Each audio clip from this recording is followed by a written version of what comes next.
بسم اللہ الرحمن الرحیم۔ السلام علیکم۔ ابلاغ ویب سائٹ پر اپلوڈ ہونے والا کالم جس کا عنوان وطن کی فکر کر ناداں، جسے تحریر کیا ہے تصور حسین شہزاد نے، ناظرین آپ کی سماعت کی نظر کرنا چاہتا ہوں۔ موجودہ حالات کے پیش نظر وہ لکھتے ہیں کہ ایران، چین، ترکی، پاکستان اور روس نے مل کر ایک نیا بلاک بنانے کا پلان سوچا تھا، لیکن یہ پانچوں ملک باتیں ہی کرتے رہ گئے۔ امریکہ، اسرائیل، انڈیا اور UAE نے بلاک بنا بھی لیا۔ اس نئے بلاک کا نام I2U2 رکھا گیا۔ I2 سے مراد انڈیا اور اسرائیل، جبکہ U2 سے مراد USA اور UAE ہیں۔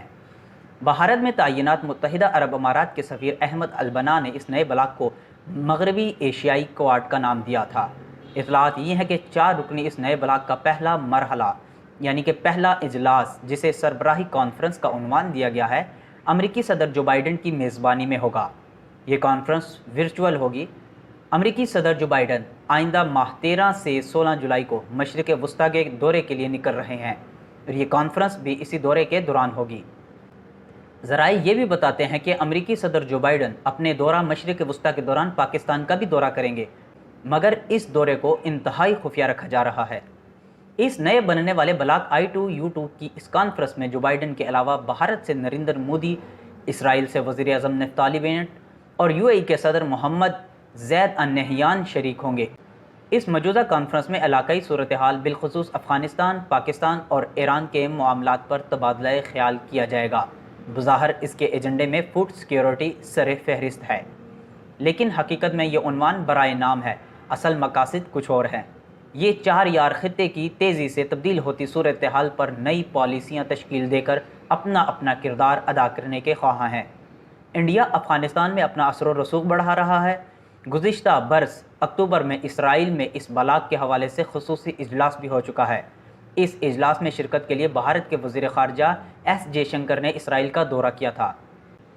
اس وقت اس گروپ کا نام معاشی تعاون کے لیے عالمی فورم تھا، لیکن جلد ہی اس کے مقاصد تبدیل ہونے پر اس کا نام بھی تبدیل کر دیا گیا۔ جو بائیڈن کے دورے کے موقع پر وہ فلسطینیوں سے بھی مذاکرات کریں گے، اور اس سے قبل وہ اسرائیل جائیں گے۔ اسرائیل کا دورہ مکمل کرنے اور فلسطینیوں سے ملاقات کے بعد جو بائیڈن کا دورہ سعودی عرب کے لیے شیڈول ہے۔ جو بائیڈن سعودی عرب میں خلیج تعاون کونسل کے اجلاس میں بھی شرکت کریں گے۔ خلیج تعاون کونسل کے اجلاس میں شرکت کے لیے عراق، اردن، مصر سمیت 9 ممالک کے سربراہوں کو دعوت دی گئی ہے۔ امریکہ دراصل خطے میں اپنا تیزی سے کم ہوتا ہوا اثر و رسوخ قائم کرنے کے لیے کوشاں ہے، اور یہ سب جتن بھی اسی مقاصد کے لیے کیے جا رہے ہیں۔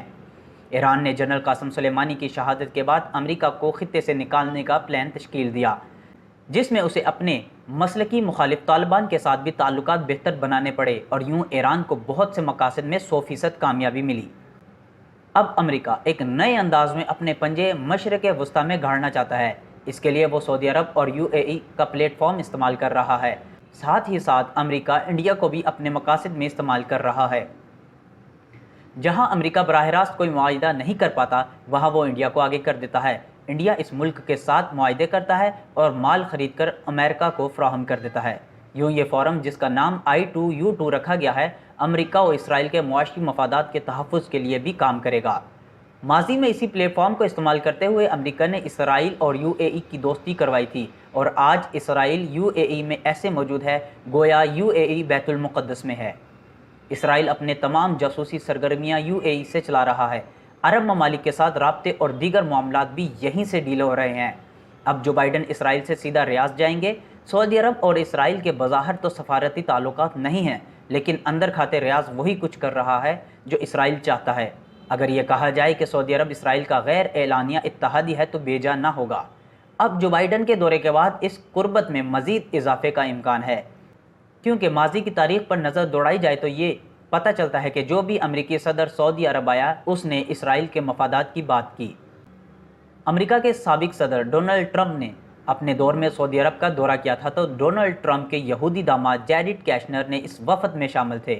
جیرڈ کیشنر نے محمد بن سلمان سمیت اہم سعودی حکام سے خصوصی ملاقاتیں بھی کی تھیں، جن میں اسرائیل کے ساتھ معاملات پر ہی تبادلہ خیال کیا گیا تھا۔ اب سعودی عرب جو نیوم سٹی بنا رہا ہے، اس میں براہ راست اسرائیلیوں کی مداخلت ہے۔ بعض مبصرین کہتے ہیں کہ اس نئے بلاک کا اہم مقصد یہ بھی ہے کہ خطے میں چین کے مقابلے میں آزادانہ تجارت کو فروغ دیا جائے۔ اس مقصد کے لیے UAE محفوظ ترین پلیٹ فارم ہے، جہاں انڈیا اور اسرائیل پہلے سے ہی کسی نہ کسی شکل میں موجود ہیں، جبکہ اس بلاک کی وجہ سے امریکہ کو بھی نئے اڈے بنانے میں آسانی ہوگی۔ یوں امریکہ UAE میں بیٹھ کر جہاں اسرائیلی مفادات کا تحفظ بہتر انداز میں کر سکے گا، وہیں چین اور ایران کو بھی کنٹرول کیا جائے گا، جبکہ پاکستان کے خلاف جو امریکہ ناپاک عزائم رکھتا ہے ان کی بھی تکمیل یہیں سے ہو سکے گی۔ ہمیں یاد رکھنا ہوگا کہ یہ وہی امریکہ ہے جس نے عراق، شام، مصر اور دیگر ممالک میں اپنے پٹھو حکمرانوں کو عبرت کا نشان بنایا ہے، اور مذکورہ ممالک کے تباہی کے دوران یہ باتیں زبان زد عام تھی کہ اگلی باری کس کی ہوگی، یہ آگ کہاں تک پہنچے گی۔ بعض مبصرین نے اس وقت بھی ان خدشات کا اظہار کیا تھا کہ اگلا ٹارگٹ پاکستان ہوگا۔ بعض تجزیہ کاروں نے ایران کی جانب اشارے کیے، مگر ایران کے مضبوط دفاعی نظام کے سامنے امریکہ بے بس اور خوف زدہ ہے۔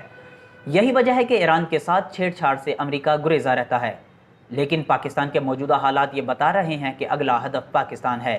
پاکستان اس وقت انتہائی حساس ترین مقام پر آن کھڑا ہے۔ اس موقع پر قوم کو سوچ سمجھ کر فیصلے کرنا ہوں گے۔ پٹرول کی قیمتوں میں اضافے اور تیزی سے بلند ہوتی مہنگائی کی شرح اس بات کا اشارہ ہے کہ موجودہ حکمرانوں کو عارضی طور پر چارج دیا گیا ہے، یہ لوٹ مار کر کے رخصت ہو جائیں گے اور پاکستان دیوالیہ ہو جائے گا، جس کے بعد اس کا ایٹمی پروگرام رول بیک کر کے پاکستان کو محتاج بنا لیا جائے گا۔ حضرت علامہ اقبال کے بقول کہ وطن کی فکر کر ناداں مصیبت آنے والی ہے، تیری بربادیوں کے مشورے ہیں آسمانوں میں۔ والسلام علیکم ورحمۃ اللہ وبرکاتہ۔